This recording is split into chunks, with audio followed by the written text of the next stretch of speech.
So, me and Joe had another chat, and this one was a very interesting one, in my opinion. Was a lot of fun, and big thanks to Joe for chatting with me again. And I believe we will still do it another couple of times when we have the time to do so. But for this one, I hope you enjoy it and follow Joe, follow his game Infiniwar, and check out my game Operator 8 launching the 12th of November. So that's getting close. Enjoyed the chat. Joe, thanks for joining me for another one of these chats. I thoroughly enjoyed the last one. It was quite a good conversation, and we got into a lot of stuff. And as it happens, we have a lot more to talk about. It kind of seems like the more we talk, the more we have to talk about. Yeah, there's kind of the meme that when you get into your 30s or I'm pushing 40, every man starts a podcast. So I didn't do this on purpose. I promise. Yeah, I'm actually someone that listens to a lot of podcasts, mostly comedy ones, but I've been getting into video game ones as well. So it's been kind of interesting. It's interesting to see people's perspectives. We only have about an hour today, so gonna get right into it. We are gonna start out talking about Unity's future and some of the recent news that has come up with Unity. So a couple days ago, I think maybe yesterday or 2 days ago, I got an email from Unity. Basically, there's a lot that it said, but the interesting part is the fact that they are waiving their runtime fee. What's your thoughts on that? Yeah, they're marketing the fact that they're removing the runtime fee. Like they're posting, almost, I don't want to say ads, but like big notifications like the runtime fee is dead, ding dong, the witch is dead. I think it is definitely a positive sign. I had a bunch of notes on this from before that announcement. So it was kind of, my thoughts before that happened. I was going to be sticking with Unity anyway.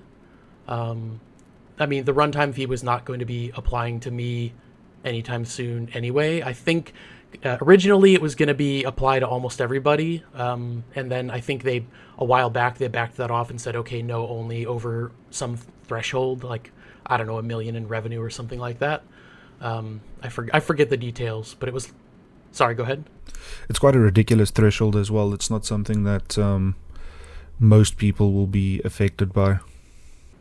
Yeah. That was the old model, and now I believe the recent change in the past few days is it's just gone for everybody. There's no threshold, and now to counteract that, they are raising prices on, I think, the high end for big successful studios that are already making good money on Unity. To look at Genshin Impact or something like that, where they're raking in cash, and I think that's a better model. Generally, it's probably what they should have done in the first place. Yeah, Um, it but is an interesting model because, but I kind of wonder as well if big companies are going to get fed up with that. I wonder how it's going to affect big companies because I've been playing this game, Escape from Tarkov.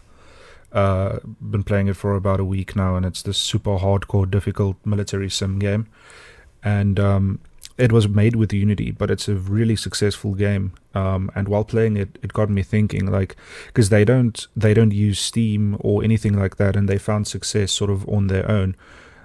So it got me thinking, like a company like that makes millions of dollars a year, if they are asked to give a percentage to Unity, which would be a couple of million.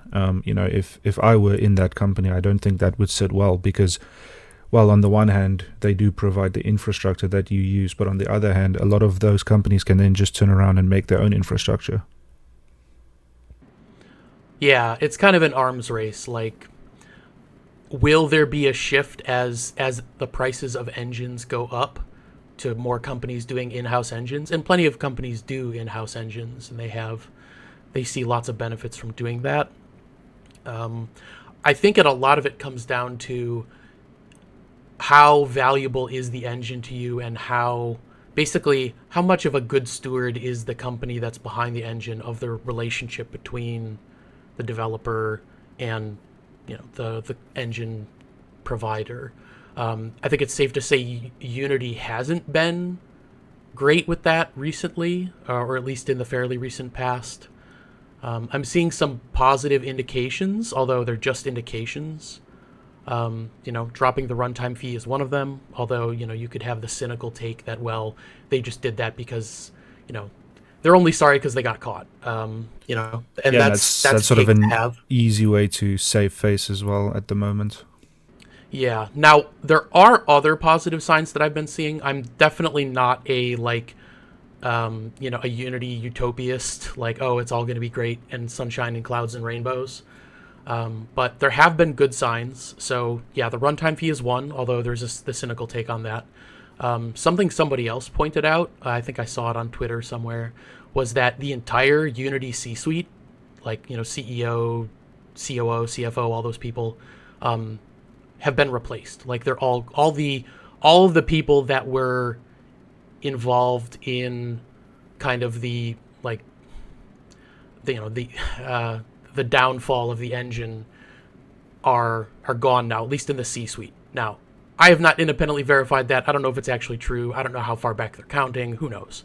But that's a good sign that leadership is changing. And I've just been seeing a fair amount of more focus on making the engine good again, instead of Unity kind of lost its way a little bit, I think, as a publicly traded company. I've got a little bit of a spiel to say here. I don't know if you want to get into that, but Unity started going into, we're going to do movies, and we're going to do, VR for industrial applications, and we're going to do, renders for car companies, and, do their websites to sell their cars, because, we've got this slick rendering tech. And it's a very businessy approach to running a company, which, on the one hand makes sense. Like, it's a business, got to run it like a business, right? But it's this kind of idea that, like,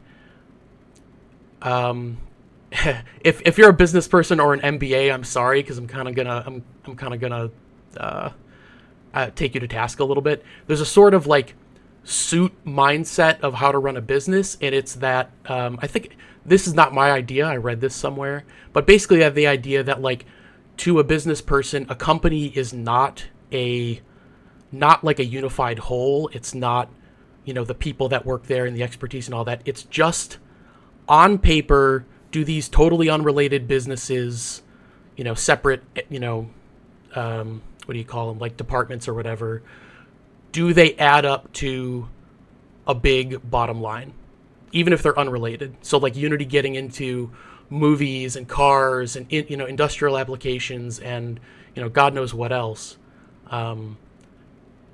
Business success is, do all those separate individual numbers add up to a big profit?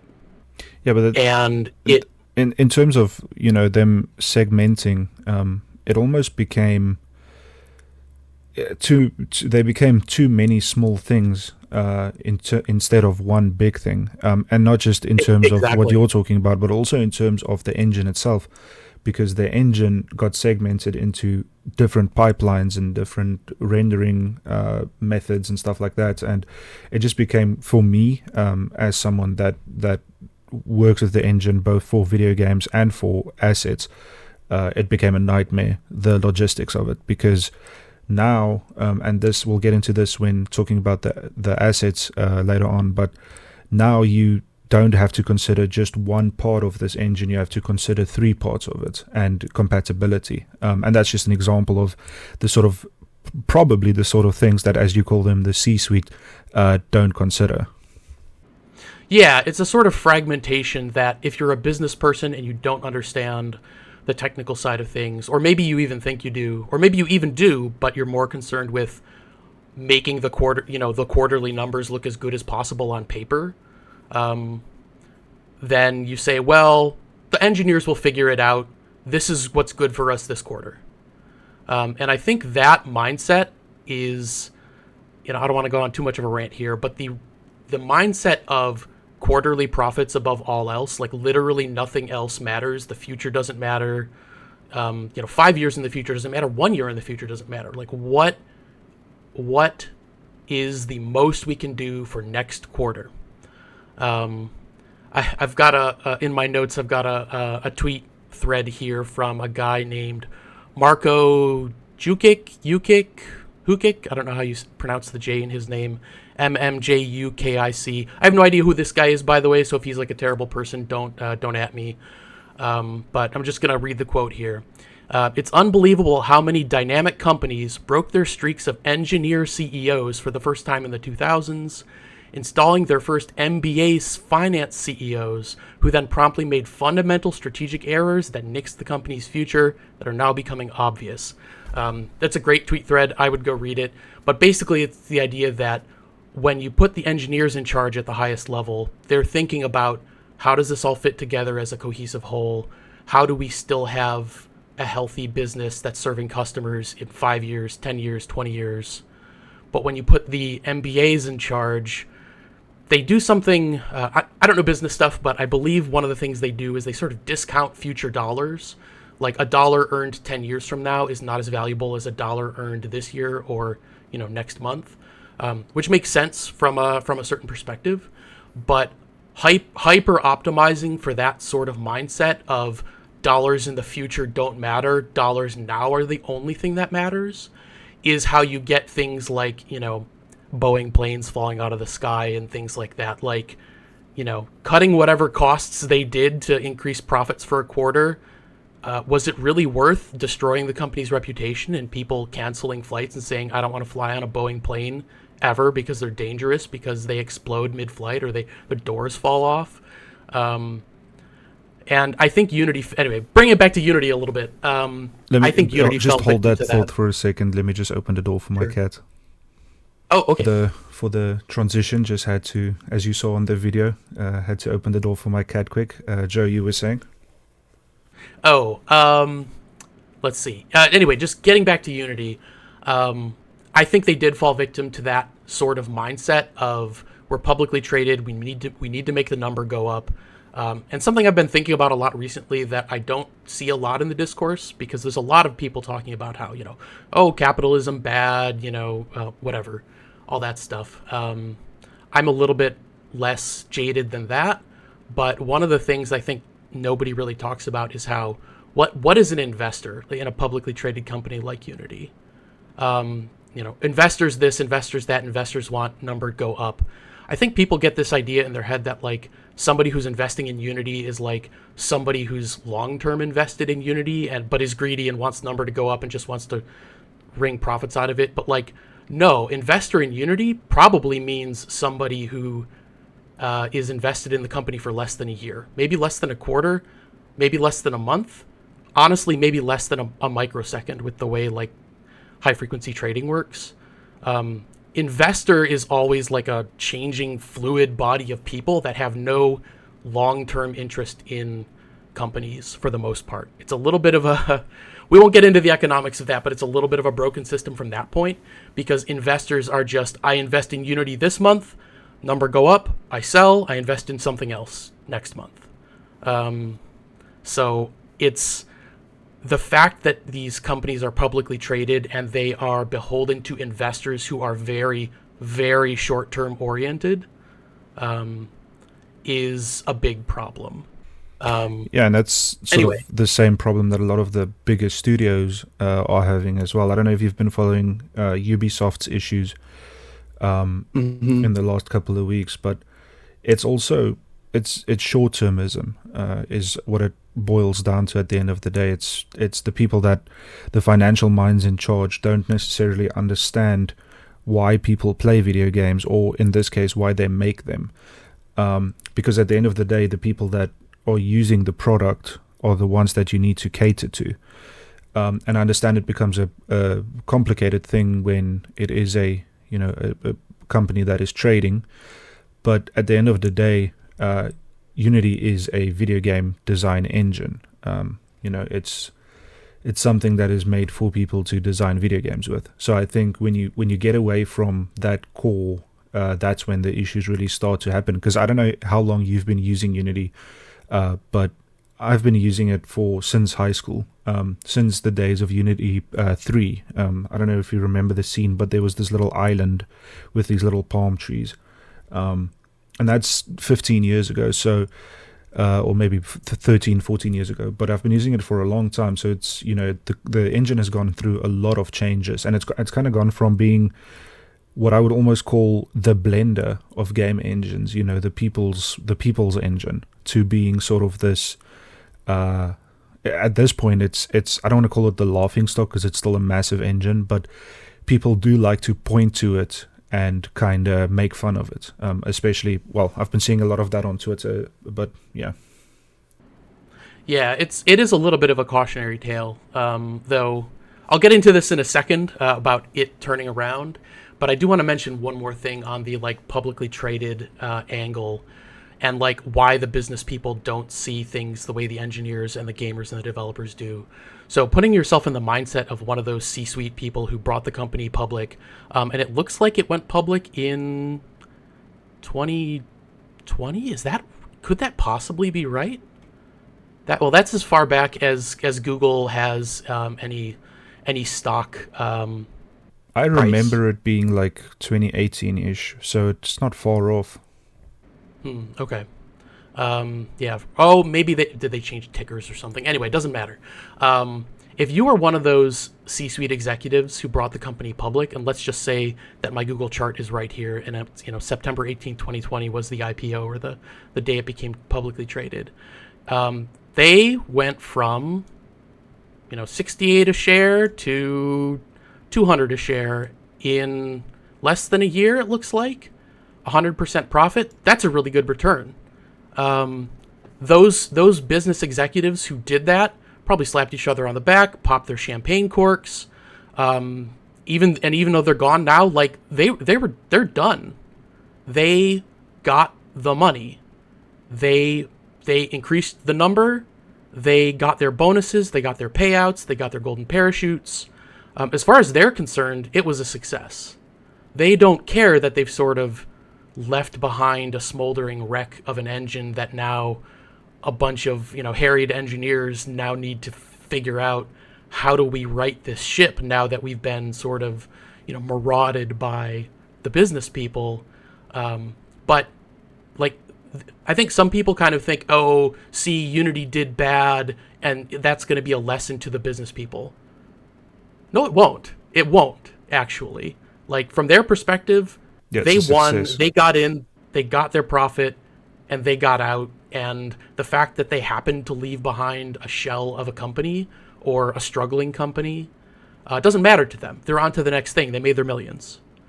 Yeah. So I'm probably sounding a little bit like a communist here. I'm not a communist, I swear. But I'm a little jaded with that kind of stuff happening to things like Unity that I like. Yeah, I don't. You don't sound like a communist to me. I think it's quite an American thing to think that you think of things either as communistic or capitalistic. I think most of us just think about something as it is. And in this case, it's maybe about the worst thing that could have happened to the engine. But I do see signs of, I don't want to say recovery, but to me, the next part of this topic is, are you going to stick with it? And to me, Unity is, negative things aside, it is the number one reason that I have a career in video game development. It's the platform that allowed me to make games when I was just starting out. It's the platform that people made prototypes for, that people made tutorials for. And, no matter what happens to it, I'll always be extremely thankful to it. Yeah. And I'm definitely going to stick with it. Like I said, I was going to stick with it even before the runtime fee thing got announced. I do see all the positive indications of things moving in the right direction. Like I said, the C-suite being replaced with, at least apparently having a more engineering focus. I'm seeing some Unity people, higher level Unity people, community people, on Twitter talking about, good things coming. And, it could all be, marketing BS, but I'm inclined to give them the benefit of the doubt, at least this once. Yeah, and just thinking about it from the perspective of just marketing, public-facing stuff aside, just the engine itself, it is still a fantastic piece of software to use, and it's still extremely powerful. Depending on the user. Yeah, yeah. I was doing some development work last night, and I was able to just get in using some temporary assets, which we'll talk about later. We'll talk about asset packs later. Just get in a bunch of new unit types so quickly, like full unit types into the game, where I had 4 different kinds of helicopter in the game before, and now I've got like 8, and it was in the matter of like maybe an hour, and I've got all this new content in the game. It was so quick and easy to do. So I definitely think the engine is a benefit. That sounds like scope creep You see, to me. nope, no, it's not. It's content. Maybe we'll talk about scope creep some other time. A lot of people talking about how they did jump ship from Unity and they're moving to other engines, Epic or not Epic, Unreal, or Godot, or people who said, I did make that switch, and yeah, the runtime fee changing is nice, but too little, too late. I'm on this new engine now. I'm just going all in on that. That's fine, I think. I think one thing people need to take into account, at least when jumping to something like Unreal, is Epic's a big company too, and they're owned by one of the biggest, baddest publicly traded companies on Earth, Tencent, which is a Chinese company. And I don't know if you've been keeping track of geopolitics lately, but like I think there's a bill on the U.S. House floor to like ban Chinese the drone company DJI. It's like one of the biggest drone companies. Like they're going to get banned in the U.S. or something like that, or who knows? I'm not entirely sure what's going on with that topic, but there's the whole Taiwan situation. We saw what happened with Russia and Ukraine. Lots of stuff could happen there with a Tencent owned company. Maybe they get spun off or sold or who knows what. Tim Sweeney. I think Tim Sweeney's the CEO. I think he's an engineer too, which is like one of the reasons why I think Epic has been doing well, is they have sort of a future-minded engineer at the head. He may retire, and you never know what's going to happen after that. I'm not predicting that Epic will become some kind of evil company, but Unity was the poster child at one point, and it had its fall. There's no reason Epic couldn't have the same thing happen to them. Not saying you shouldn't go to Unreal because of that. I'm not trying to like spread FUD or anything like that. But well, to me, I think the more competition there is, the better it is. And with the East becoming the biggest market in gaming now. I mean, I don't know if you've seen the success of Wukong. Oh yeah. Apparently I think I might be wrong, but I think China is now the biggest demographic on Steam. So it's overtaken America. I might have that wrong, but I remember seeing something like that in the last couple of weeks. So you might be onto something there with them being. I've never been a fan of Tencent, but it's. I don't think there is such a thing as a bad or a good engine based on who runs it, because at the end of the day, it's a piece of software that has. I think what's bad and good is the public facing stuff, and of course, that is what people see. So I get that that's why people make decisions on whether or not to use something.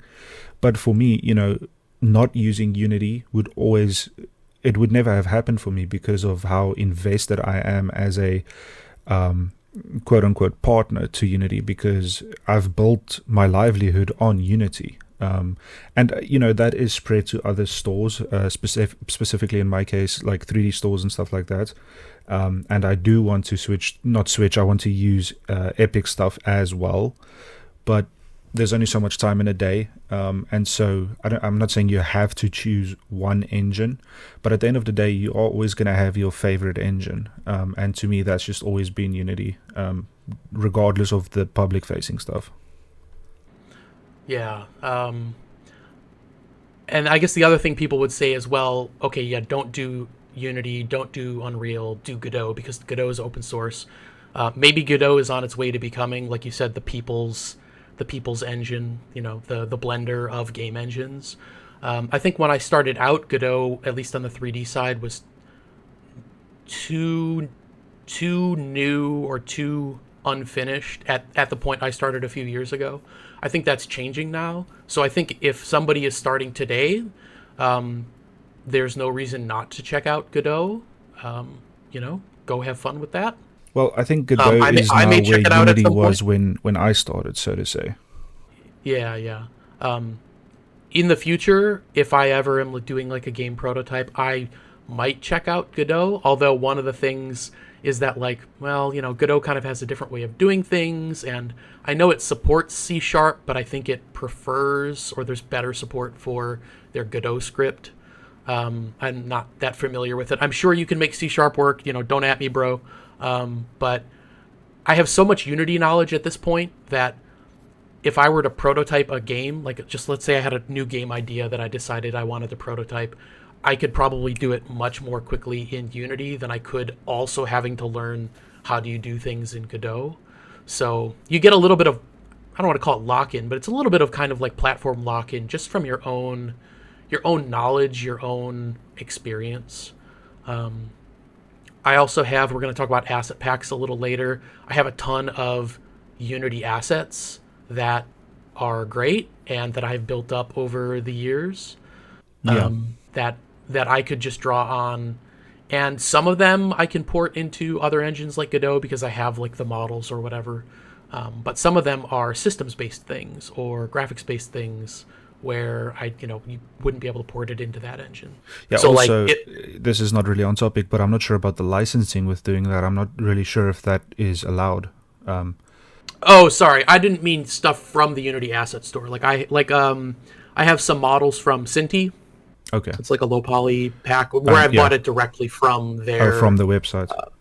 From their website, yeah. This is not off topic because we are going to talk about assets. But have you seen how much money Cinti makes from their assets? I went on their website once, and they have this counter that shows every time a sale is made on their website, not even on their assets. Oh no, I haven't seen that. Just being on the website for like 5 minutes checking out their stuff, it's like every couple of seconds notification pops up with this was just sold. So they make they make good money over there. But they are probably the best known asset creator out there in terms of that specific style, what I call polygonal assets. Yeah. Just going quickly back to sort of not why I'm stuck on Unity, but like things keeping me on Unity. Because I did have one or two people in comments on my devlog say, you should use Godot, or, it's a shame you're using Unity, you should use Godot. And I mean, I don't know if that's the best way to evangelize your favorite engine, but you do you. But I have a few things that I'm using in Unity that are really helpful, that are like system specific. So one is the NavMesh agent-based pathfinding system. I didn't write any of that myself, and it's fundamental to the operation of my game. So having something like that built in is great. It's possible that Godot has something similar. I don't know if it does. I think they incorporated a third-party one to be their standard one, sort of like what Unity did with TextMesh Pro. Okay. I might be wrong, but yeah. So maybe if I was starting the game anew today, I could use whatever that system is, but switching from one to the other could be challenging. One of the important things stylistically for my game is I'm using an asset called Buto by Oka Software. I don't know how he pronounces it. Who's a great independent asset creator. Really great guy. Does all kinds of cool graphical stuff. And I'm using Buto for volumetric shadows, the volumetric light effects, which I won't get into the style stuff, but I think it's crucial for the look of my game. It's a callback to World in Conflict. It's one of the things that I loved about the visuals of that game. So if there isn't some kind of drop-in solution for volumetric light in Godot, I didn't write that myself because I'm not a crazy graphics wizard. That's a package I'm using. Yeah. That would be a huge loss if I had to switch. Well, and then just the third. Sorry, go ahead. No, I was just going to say I understand exactly where you're coming from because I just opened up my my program, my project Operator 8 just to see how many packages I have in my package manager, and I have 291 asset packages that I've purchased over the years. So that is a lot of stuff. And in the same way, stuff like volumetric blood, volumetric light in itself. There's different solutions on Unity because people make them and sell them. But I know exactly what you mean. Volumetric particle effects, smokes, and stuff like that. When you have these things and you incorporate them, you can't really just go without them. But I do not think you should switch your project to another engine. I think that would be crazy. If you start a new project, that's different, but switching now would be wild. Oh yeah. It's not even a question for me. Like, it would just kill the project right away. Yeah. Like, people don't know how much work it would be to take, almost 2.5, almost 3 years of work now, and just say, okay, I'm switching engines. Like, I might as well just put my project on hold for another 3 years, because that's how long it would take. Probably, or maybe a year or two. It's just not worth it. Yeah, and an example of someone that did do this, but it makes sense in their case, is there's this game, Road to Vostok, I think it's called. And this game it used to be sort of like the poster child for Unity. Super realistic graphics, survival stalker style game, and it has so much fanfare. I'm gonna open this up just to be specific with it. Road to, I'm gonna put it on the screen as well if I remember, just because I want to just show you their Patreon. Now this is one person making this. Road to Vostok. So they have, he has on Patreon 2,280 members, $3,500 a month. That's what he gets through Patreon. So if that's your situation, that makes sense. You can switch to a different. He was very much not happy with Unity, switched to Godot, and now he's become sort of the poster child, I guess. But he is in a lot of marketing stuff with Godot. And but when your project is that big and makes that much revenue pre-release, that's different, because he's said multiple times he doesn't want to make games, he wants to make a game. That project is the project for him. He's going to work on that the rest of his life. So that's different. That's an example of someone that can switch engines, but for most of us, don't even think about it. Yeah. One other thing that I depend on a lot on the Unity side is Cinemachine for all of the the camera stuff, both like cinematic camera stuff, trailer stuff, video clips, and then also stuff in the game. There might be a similar system, there probably is in Godot, but again, switching from one to the other would be... and having to relearn it and all of that stuff. Yeah. It just seems too much. But yeah, the biggest thing for me is that there just doesn't seem to be a concrete reason to switch, other than sort of a nebulous, unfounded fears that Unity's going to get worse and you're going to be sorry that you didn't move when you could. And that's just not motivating for me right now. Yeah, that doesn't even make sense to me, really. Get worse in the way of... The engine is exactly where I need it to be right now for the project I'm working on, so it doesn't matter to me if it gets worse in the future, because I'm not... So when I work on a project, let's say I'm using Unity 2023 point whatever, I'm not going to upgrade past a certain point, because then you're introducing new APIs and stuff. So now I need to rewrite a bunch of my code for Unity 6 that's coming out, for instance. I'm not going to do that. So it doesn't really matter to me if Unity 6 turns out to be bad, because I'm not going to use it until I start a new project. Yeah, I'm not sure what I'll be doing there. I'm a little bit kind of halfway between the two of you, where you're sort of using it for, okay, this project is going to use this version of Unity, and then next project is just, we're going to start anew in terms of, like, which engine should I use, what version should I use, and the Road to Vostok guy, whatever his name is. I do sort of see a little bit of that in myself of, I don't want to say that I don't want to make games, but this is the game that I want to make. I don't have other, like, I'm going to make this, and then I'm going to make this, and after this, I'm going to make this. Like, I don't have this long list of games I want to make in the future. I have some, like, little ideas of, like, maybe this would be nice, but it's, this is the one where, Like it's the life project where like this is the one I want to get done. That's very interesting On to my me. on my deathbed, if I had gotten this thing out, I'll be like, all right, I did that thing. That's the one thing I wanted to put out.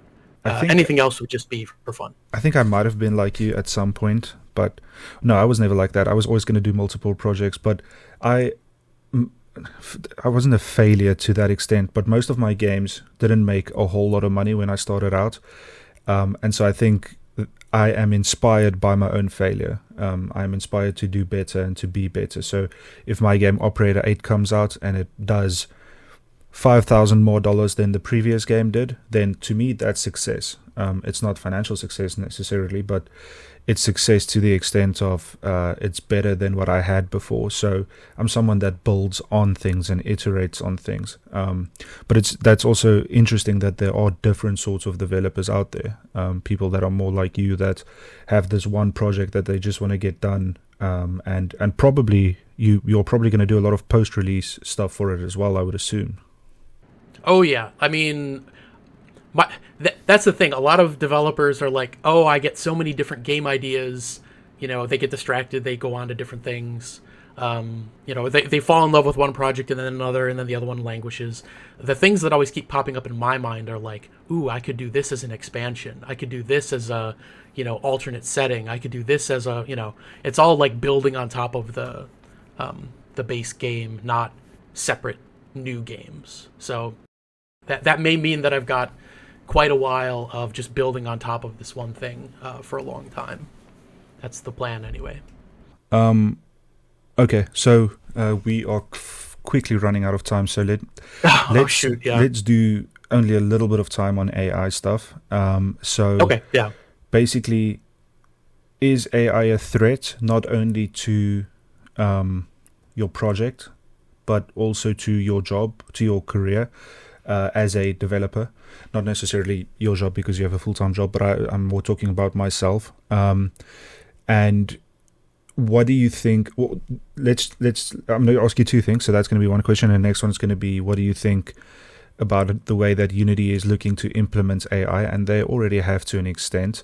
But yeah, first off, do you think AI is going to be a threat to the way that you approach your project? Or do you think it's going to be a boon? I think I'm a little bit undecided right now as to there's sort of like two sides to it, which is one is like, you know, AI has peaked. It's really not going to get much better. Sorry, the dogs are making some noise because Carrie's home.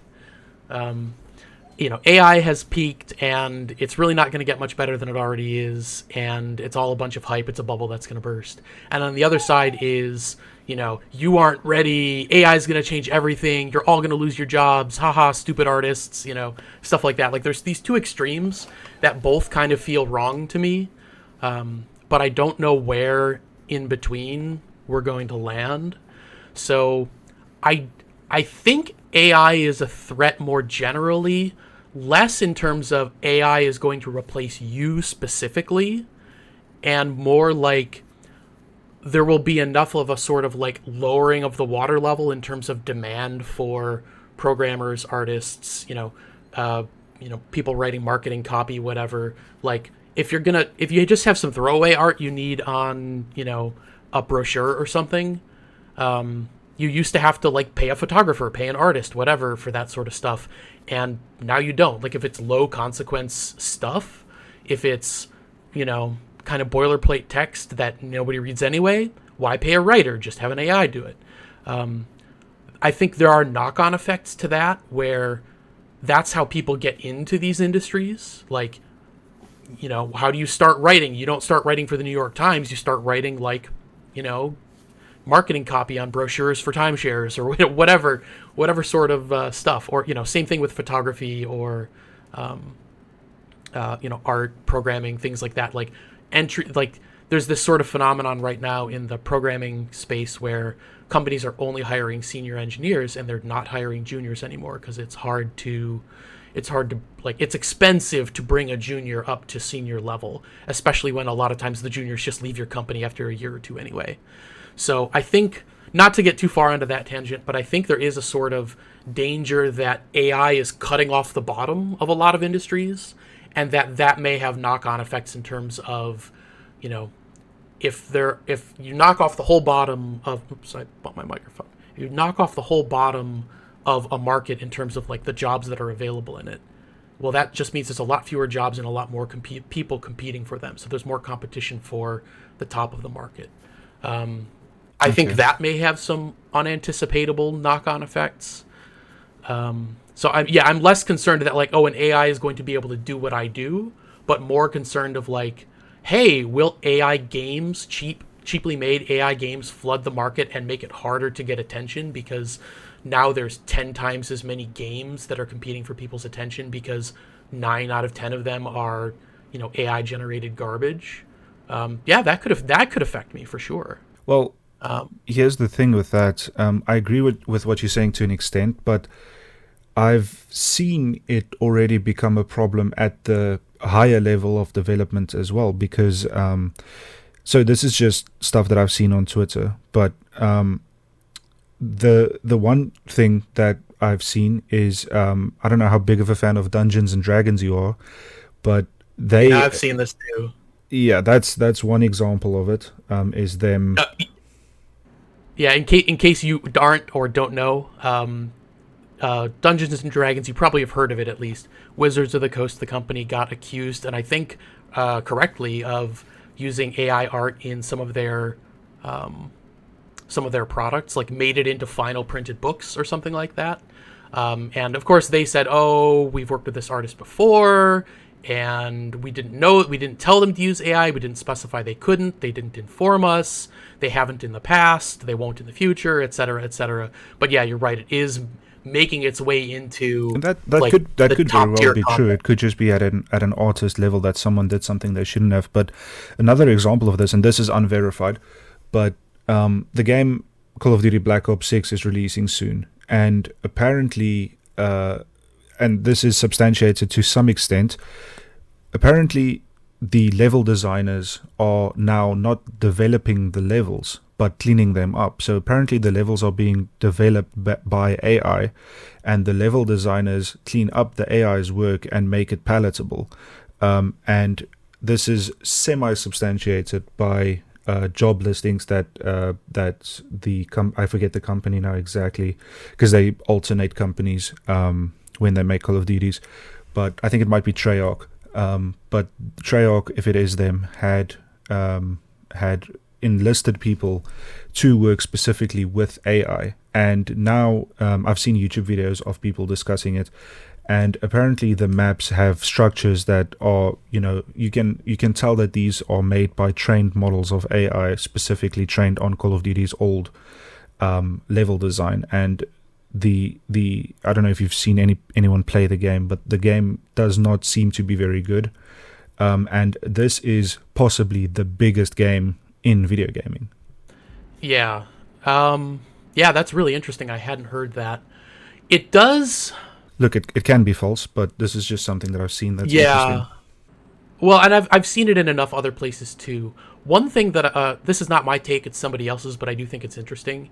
Is there is the notion that using AI art, especially if it's easily detectable, although like you mentioned, even if they're trying to clean it up and make it not as easily detectable, people can kind of sniff it out. Using AI art makes your brand feel cheap. It's sort of like having an obviously knockoff counterfeit designer handbag. Like the whole reason you have a designer handbag is to, communicate that I have money, I'm classy, I'm a high value person.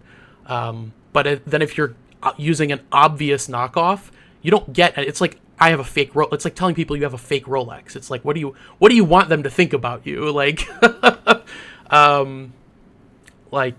so I think when people detect the AI art, and it's, there's varying shades of how detectable it is, it makes your brand, your product, your game, whatever it is, feel cheap, and it leaves a bad taste in the consumer's mouth.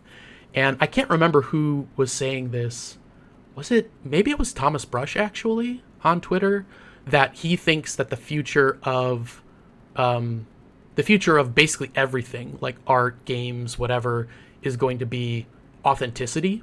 Yeah. And like, connecting with that human, because people might think they want AI generated music or AI generated movies or AI generated games or whatever, but they really don't. And that once they realize that, they'll be seeking out things that are more authentic, and the authenticity will be the most valuable thing. Yeah. Now, we'll see, because people love junk food. People love junk food, true. So who knows? That's true. But I do agree with that sentiment, because if everything becomes the same, then something that is not the same is going to stand out so much. And I don't fear games that are coming out that primarily use AI, because I know that my game is going to stand out above those. So to me, that isn't the biggest worry necessarily. To me, the worry comes in specifically with the second part of my revenue, which I want to shift to, which is asset creation. I'm just going to give you a little note. I think we're not going to have enough time to do the YouTube stuff, so let's pen that in for another one. Fine. So we're going to talk about assets a little bit, and then we'll finish off with assets. So I started out in Unity about 13, 14 years ago. And at that point, I was doing a lot of tutorials and learning a bunch of stuff and seeing how things work, starting to make prototypes and stuff like that. And I'm self-taught, so I've never been to university for this. I've been to university, but for other things. I've never been to university for this. I've never been in any formal development class or anything like that. So I am extremely self-taught. And that comes with needing to find alternate ways to maximize your revenue away from just releasing games. If you're someone like me that just wants to do this, so you have no other job, this is your job, you make games and you find ways to make money from your games. And one such a way for me has been three-dimensional assets. So I started out with this also about a decade ago. I started out doing work for clients, which turned out to be mostly level design and 3D work, and I still do that because that's probably a third of my income. So this is just interesting to people, so I'm just going to say, so my income is split into three. It is freelance work, which is 3D stuff for other companies or people. It is assets, and then it is game sales. And I hope that in the future I can add another one, which would be YouTube or perhaps Patreon or something like that. But that's something that, has become very popular as well. So it's becoming, we can talk about that as well in some other one, but it's become very difficult to get that fourth revenue stream. But as for the asset ones, it's been a very up and down ride for me. So this is, of course, talking about making assets and selling them. But another part of the conversation is, should you use assets that other people have made? And my answer is automatically yes, because I sell them. So yeah, you've got a vested interest in that. Yeah, even though I don't necessarily agree with that, which is interesting because I will never use a 3D asset made by someone else. I would even go so far as to not use audio, and the only thing that I don't even really use systems, to be honest with you. I do use systems that are out of my reach, out of my creative capabilities, such as volumetrics, so that I will use. But anything that I am capable of making, I will make, and this has been to my detriment. So what is your take? There's a couple of different things here. Let's start with the making assets to sell. Now, I have considered that. I don't do that myself, partially because I just haven't been making my own assets for very long. I'm still learning the process. Like, heck, I just UV unwrapped my first model like a few weeks ago. Okay. I'd been avoiding it. I'm like, no textures in my game because I don't know how to do that. Okay. I'm still going to keep the low no texture style, but I do know how to UV unwrap now because I wanted to have a shader that still needed UVs for dynamic camouflage. Now, anyway, so I'm... doesn't matter. But do you unwrap yourself or do you use an auto unwrapper?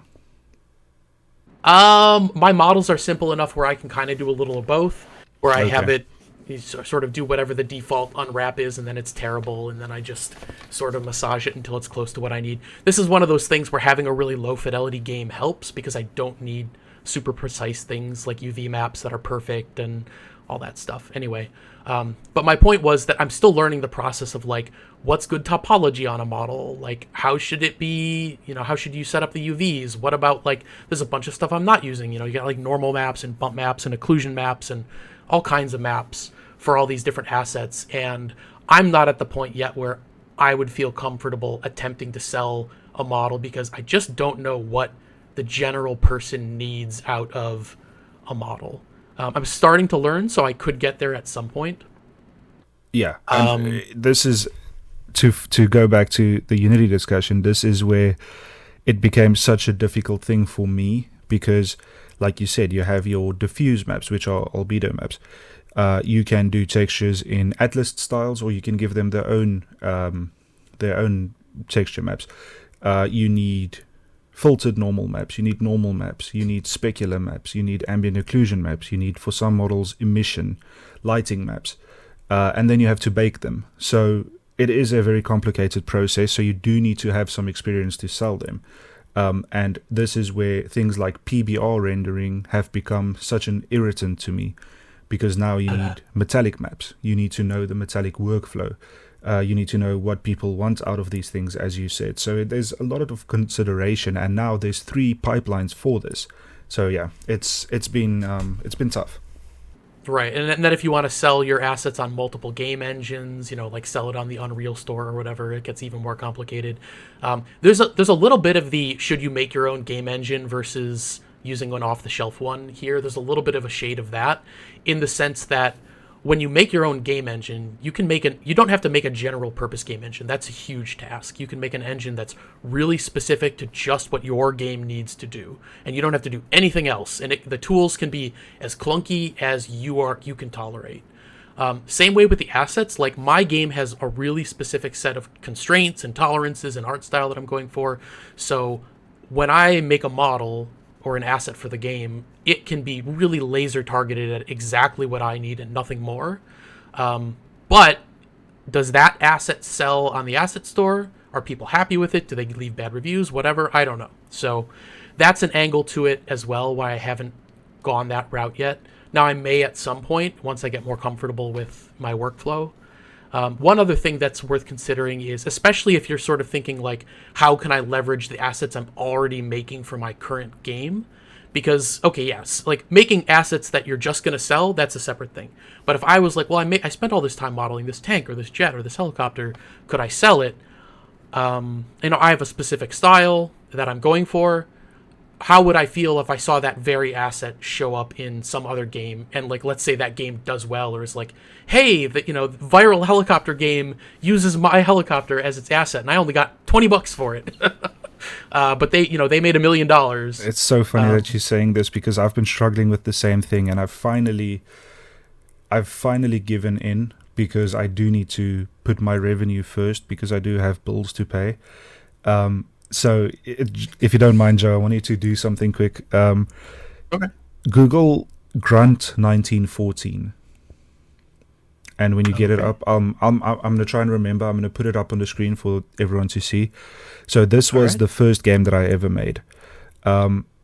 It's not the best game in the world. It was a stupid game to try and make, but I made more than $10,000. Let's just say that from the sales, which is not a lot, by the way. Wow! But it's Still, it's okay. not zero. It's not zero. More than a lot of people make. Yeah, a lot of people expect $100,000. A lot of people expect $500. It made a little bit of money, but it didn't make enough money for 3 years of development, obviously. Right? Yeah, So like below minimum wage kind of stuff. exactly. So because a lot of people hear $10,000 and they think, wow, that's not bad. But you have to consider this is something that is such a big undertaking. Like, let me put it into context. This game it has to be more than 250 custom-made models, each with everything that we just spoke about. It had 17 levels. It had over 30, 40 guns. It is just a ridiculous amount of things that I did for this. And it didn't make sense, but I was still new to it. If I could go back, I would do it so differently, but I learned a lot. But the point of this is, I want you to do something else now, Joe. Go to Sketchfab and just search for aligned games for a second. Okay. If you open that up, you'll see I've been posting models of tanks, World War One tanks. I see weapons. Let's see. Yeah, just go to my most recent. Oh, there we go. Yeah. Yeah, so those are from that game. That game released in 2019. And it's been such a struggle for me mentally to be able to get over this hurdle of I need to release these assets. I need to make more money from this because I spent that time and I need to, for one, make more money and for two, grow my audience. And doing this kind of thing will grow your audience because more people will see your things. And so it's interesting to me that you brought it up because it is sort of like it becomes like your baby. And seeing it in someone else's project might be hard, but I've finally taken the step of now releasing that. And I'm going to release all 17 of those levels as well and sell those as well. So right now those are free. So if you want to grab them, you can grab them to anyone listening. But you do need to make money from your projects. So if you're a little bit like me and you have mental issues with things that you made, I think a lot of people are probably this way. You will need to find ways to maximize your revenue. And for me, it's been getting over my mental hurdle. And so I think what I'm saying is I'm proud of myself for finally letting go of that project and being willing to sell those. Yeah, that's a good idea, I think. And there's definitely an element of being sort of a scrappy, frugal indie where just just to use a turn of phrase, using every part of the buffalo. Have you heard this phrase? Nothing goes to waste. Like if it's an old game and it's not making you money anymore, and you're not really heavily supporting it anymore, but there's useful assets in there. Like who doesn't need new low poly guns or something like that for their game? You might as well make use of them. So I probably will get over that at some point in the future as well. I'm not super tied to the individual units or anything as like, oh, this is so important to the identity of my game that I can't let anybody have it. Like it's just a low poly tank. Like it's not. Yeah, but I'm not I think the difference is making a first-person game where everything needs to be detailed and you sit and model those things yourself, which don't do that if you are making a game. Just buy them from suckers like me, because you're just going to be spending so much time. Yeah, and transitioning into that, since we're going to talk about should you buy your own assets, and obviously you said you have your own opinions on that you should. I've definitely resisted that in the past.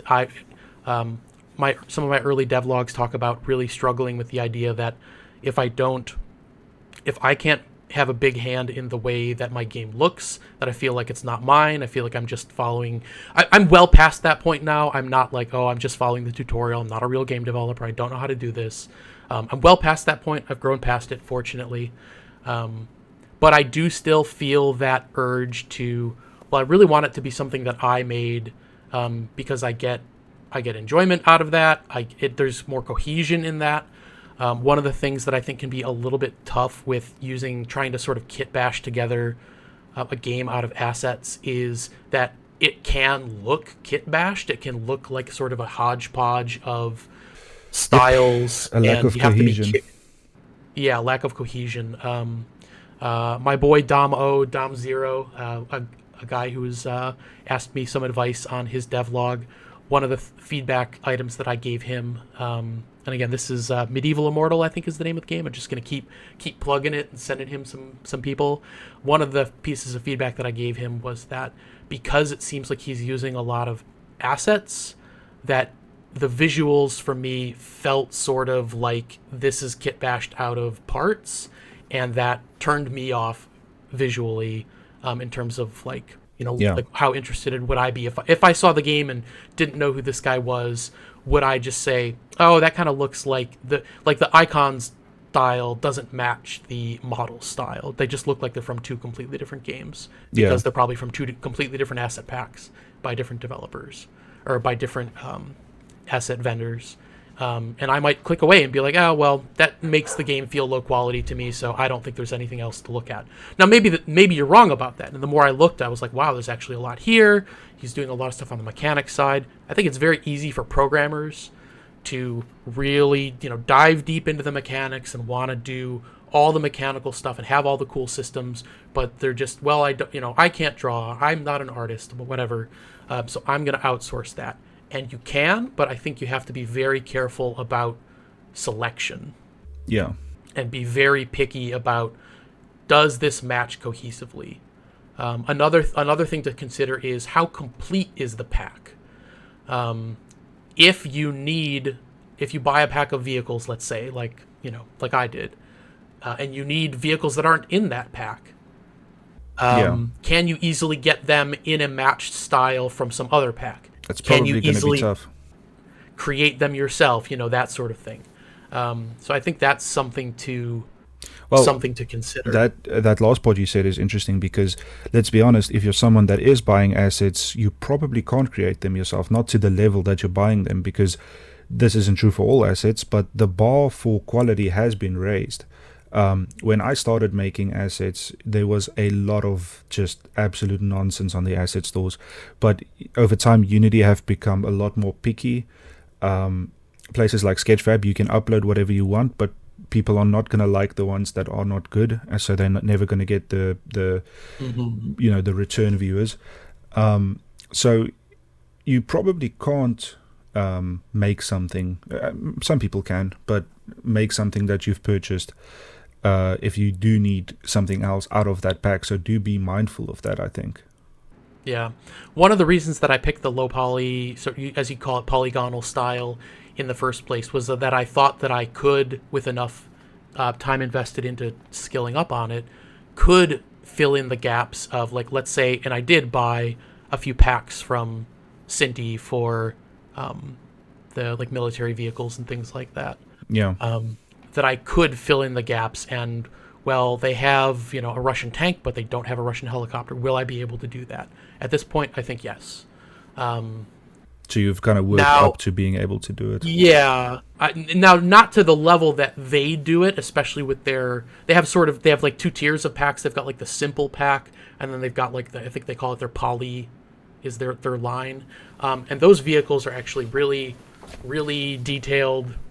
They're honestly too detailed for my game, even though they're still low poly style. Yeah. Because I think they're optimized for like a first person shooter level game where you're like, that's the scale of things. So when you take an FPS low poly tank and shrink it down to like a tiny RTS tank, it's like, well, that just looks like a high poly tank now. Yeah, exactly.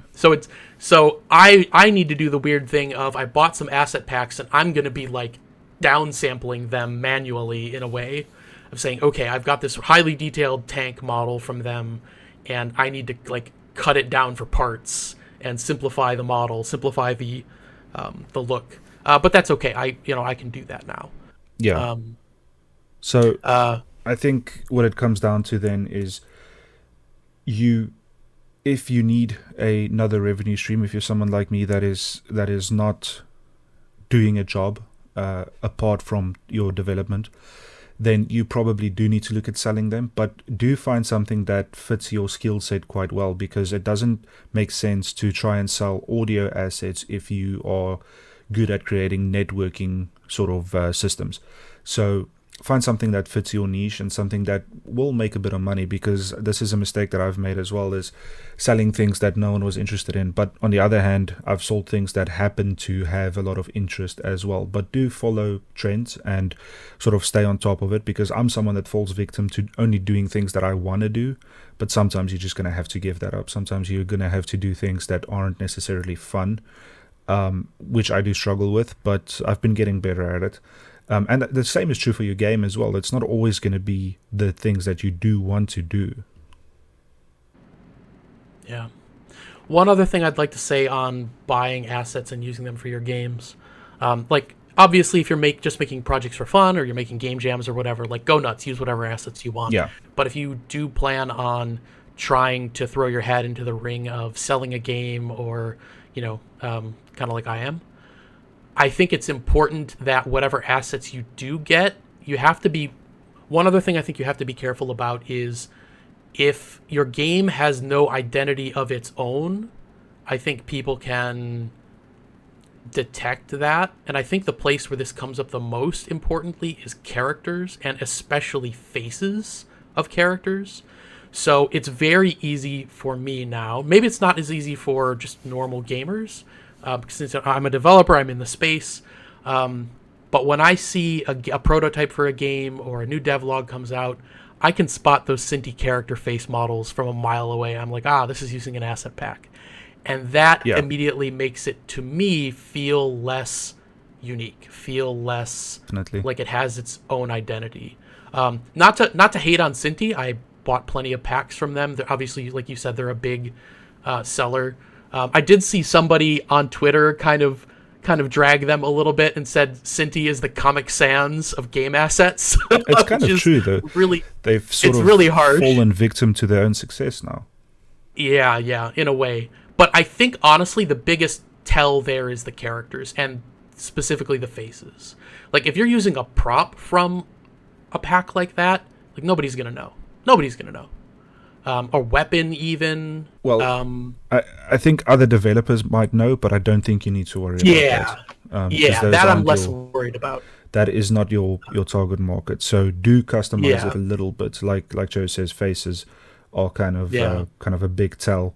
But there's a lot of things you can do. I mean, you don't need to know how to use Photoshop to just change the hue on a texture.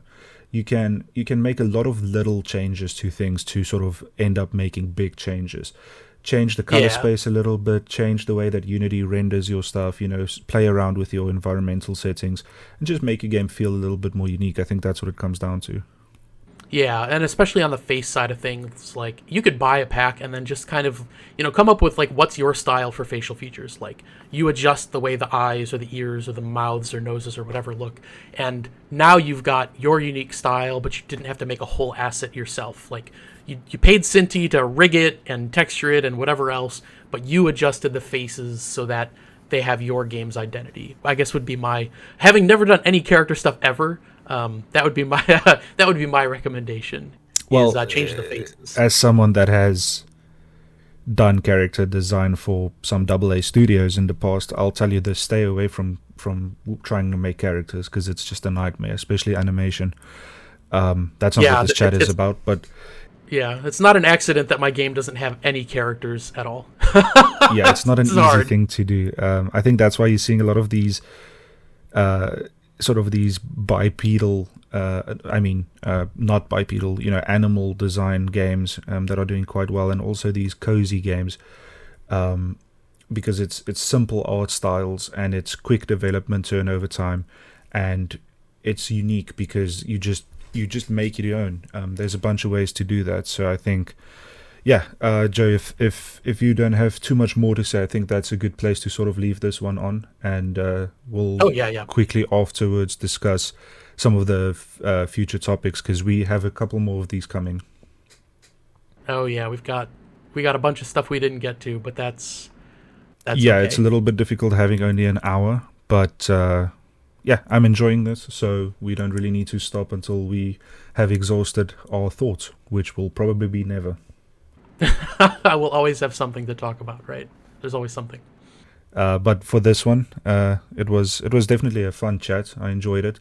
A little bit more exciting than some of the previous topics to me, getting into some of the stuff that I enjoy with the assets and all of that. So, yeah, thanks for the chat. I enjoyed it, and I'm looking forward to the next ones as well. Yeah, appreciate it as always. I'll see you next time. Okay, sounds good. Cheers.